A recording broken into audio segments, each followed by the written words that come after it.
Masobra 500 ka mga pampubliko nga eskwelahan sa Antique ang nagpartisipar sa pagbukas kang Brigada Eskwela kang nagligad nga Agosto 1. Sunod dyan sa Department of Education, Division of Antique.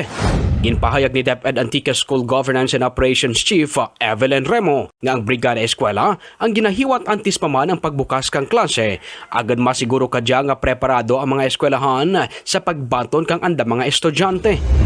Dugang ni Remo, may 45 rin ka mga eskwelahan sa probinsya ang naprobahan kag ginpasugtan nga magpatigayon kang face-to-face classes. Samtang ang iba naman ang padayon nga baga-implementar kang blended learning o kon kombinasyon kang face-to-face, modular kag remote learning.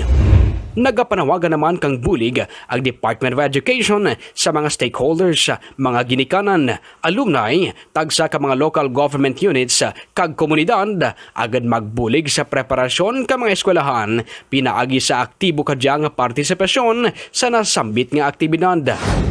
Namanan nga magaumpisa ang kabugusan nga face-to-face classes sa paraabuton nga Nobyembre 3. Para sa The Public Record, Mark Anjo de la Gracia, The Kinaraya Chronicle.